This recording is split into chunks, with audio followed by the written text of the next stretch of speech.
Kalau kamu zaman sekarang bangun tidur pegang HP, ulama salaf bangun tidur pegang Quran, baca Quran. Kamu mau makan megang HP, ulama salaf mau makan megang Quran. Kamu jalanmu, diammu, gerakmu pegang HP, ulama salaf jalannya, diamnya, geraknya megang Quran, baca Quran. Kamu nggak bisa tidur kalau nggak pegang HP, ulama salaf nggak bisa tidur kalau nggak baca Quran. Kamu 1 menit nggak pegang HP gelisah, 1 menit nggak pegang HP galau, ulama salaf 1 menit nggak pegang Quran, 1 menit nggak baca Quran, mereka galau. Jadi kalau kamu mau lihat bagaimana kesibukan ulama dulu dengan Al-Quran, kamu lihat aja bagaimana kesibukan kamu zaman sekarang dengan HP. Tidak pernah lepas kamu dari HP. Ulama salaf seperti itu juga, mereka tidak pernah lepas daripada Al-Quran.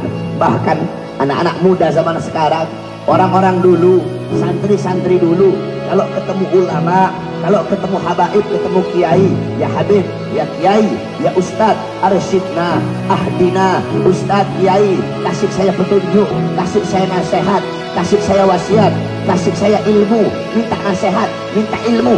Itu santri zaman dulu.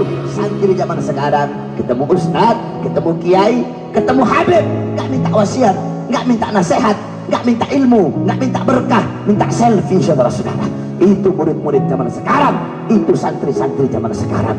Oleh karenanya, wahai para anak-anak muda, tanamkan di dalam hati kamu Al-Quran. Selalu jalanmu, diammu selalu dengan Al-Quran, berpedoman kepada Al-Quran, berakhlak dengan Al-Quran, beradab dengan Al-Quran, beramal dengan amal yang ada dalam Al-Quran. Jangan pernah engkau jauh daripada Al-Quran.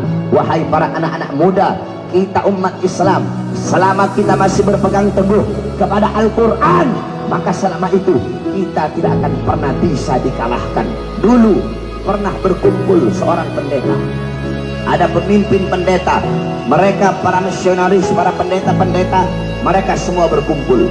Tiba-tiba ada satu orang pendeta, dia angkat Al-Quran, kemudian dia berkata kepada pendeta-pendeta yang lain, wahai para pendeta-pendeta, wahai saudara-saudaraku, selama umat Islam masih berpegang teguh kepada ini kitab, yaitu Al-Quran, maka selama itu mereka tidak akan bisa dikalahkan.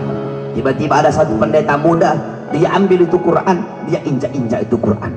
Apa kata pendeta tadi? Yang tua seniornya bilang, salah, bukan seperti itu cara menghancurkan mereka. Cara menghancurkan mereka bukan dengan menginjak-injak Qurannya, bukan dengan menghina Qurannya. Menghina Qurannya, menginjak Qurannya, itu hanya akan menyatukan dan menggabungkan serta menguatkan mereka.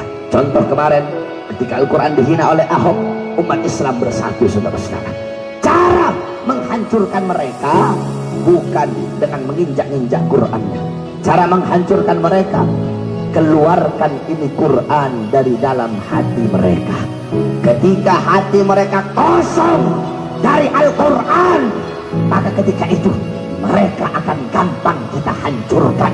Ketika anak-anak muda mereka, hati mereka kosong dari Al-Quran, mereka sibuk dengan sepak bola, mereka sibuk dengan HP, sibuk dengan Twitter, sibuk dengan Facebook, sibuk dengan Instagram, mereka sibuk untuk bertasabuh kepada orang Barat, mereka sibuk berpakaian sebagaimana orang Barat, pola pikir mengikuti Barat, gaya hidup mengikuti Barat, hatinya kosong dari Quran, kosong dari Islam, kosong dari Rasulullah. Ketika hati mereka kosong dari Quran, maka ketika itu mereka akan bisa kita kalahkan. Oleh karenanya, wasiat saya terakhir kepada seluruh anak-anak muda yang hadir di sini. Alhamdulillah, Masya Allah, luar biasa. Anak-anak muda, para panitia-panitia, Asmi dan kawan-kawan, ya remaja-remaja yang ada di sini, mereka membuat acara besar seperti ini dengan penuh semangat, dengan penuh himmah. Begitu juga didukung oleh para orang tua. Insya Allah dengan adanya anak-anak muda seperti ini kampung bakal jadi kampung yang baik, ini bangsa bakal jadi bangsa yang baik, ini Indonesia bakal jadi Indonesia yang baik. Sebab kenapa? Syubbanul yawm rijalul ghad. Pemuda-pemuda masa kini adalah pemimpin-pemimpin di masa yang akan datang. Baik buruknya bangsa, bagus rusaknya bangsa, makmur sejahteranya bangsa ke depan tergantung dari anak-anak muda. Kalau anak-anak muda baik, taat, patuh, tunduk kepada Allah, mengerti ilmu agama, duduk majelis, cinta ulama, cinta Quran, cinta Nabi, cinta Rasul, besok bangsa kita baik, Indonesia kita baik, Indonesia makmur, Indonesia sejahtera, akan mendapat pemimpin yang baik, pemimpin yang makmur, pemimpin yang sejahtera, pemimpin yang adil, dan agama akan dipegang oleh orang-orang yang baik. Tapi kalau anak-anak mudanya rusak, anak-anak mudanya bejat, anak-anak mudanya melacur, anak-anak muda narkoba, anak-anak mudanya nongkrong, anak-anak muda jauh dari Allah, jauh dari Quran, jauh dari masjid, jauh dari agama, jauh dari akhlak, jauh dari adab, besok bangsa kita akan rusak, negara kita akan rusak, Indonesia akan rusak, Indonesia akan dipegang oleh orang-orang yang rusak. Oleh karena itu, wahai para pemuda-pemudi Islam, saya wasiatkan kepada kamu semua, jangan pernah engkau berhenti berjuang untuk agama, berjuang untuk negara. Selalu sampaikan kebenaran kepada para pejabat-pejabat yang zalim. Afdalul jihad kalimatu haqqin wa fi riwayah kalimatu adlin inda sultanin jair. Jihad yang paling bagus, jihad yang paling baik, jihad yang paling utama adalah menyampaikan kebenaran kepada para pemimpin-pemimpin yang zalim. Wahai para pemuda-pemudi Islam, di zaman sekarang rata-rata para pejabat bisa dibeli, betul? Presiden bisa dibeli, saudara-saudara, menteri bisa dibeli, partai-partai bisa dibeli, bahkan partai Islam bisa dibeli. Ada partai Islam lambangnya hijau tapi dalamnya merah, partai semangka, saudara-saudara. Banyak partai-partai yang bisa dibeli, banyak orang-orang yang mengkhianati bangsa, mengkhianati negara. Mereka jual ini bangsa kepada asing. Para pejabat-pejabat sekarang, mereka para pemimpin-pemimpin sekarang, mereka hidup enak, hidup sejahtera, mereka kenyang, mereka tidur nyenyak. Rakyat kelaparan, rakyat susah, rakyat menderita, rakyat pengangguran. Oleh karenanya, wahai para pemuda-pemudi Islam, jangan pernah berhenti untuk berjuang. Barangkali banyak pejabat-pejabat yang bisa dibeli bagi orang-orang yang ingin menghancurkan bangsa, bagi orang-orang yang ingin menghancurkan Indonesia. Para perangkat negara, para pejabat bisa mereka sogok, bisa mereka suap, bisa mereka beli. Mereka bisa mengkhianati bangsa, mengkhianati negara, dan mengkhianati Indonesia, serta mengkhianati agama. Tetapi mereka, para pengkhianat bangsa, mereka lupa bahwasanya di Indonesia masih tegak berdiri kami, para pemuda-pemudi Islam, anak-anak bangsa yang rela hancur dan binasa untuk agama Indonesia. Kami tidak akan pernah bisa dibeli sampai hari kiamat. Yang hak akan kami sampaikan hak, yang batil akan kami sampaikan batil. Wahai para anak-anak muda, jangan pernah engkau takut. Tidak ada pembatas, tidak ada penghalang antara seseorang dengan kebenaran, walaupun kebenarannya dari yang orang yang lebih muda, yang lebih bodoh, yang lebih hina, yang lebih miskin. Kebenaran bagaikan matahari yang akan selalu bersinar walaupun di hadapan para orang yang buta. Oleh karenanya, wahai anak-anak muda, terus sampaikan kebenaran. Katakan kepada mereka, hei kalian mau bungkam mulut kami anak-anak muda Islam. Semakin kalian bungkam mulut kami akan semakin meneriakkan kebenaran, saudara-saudara.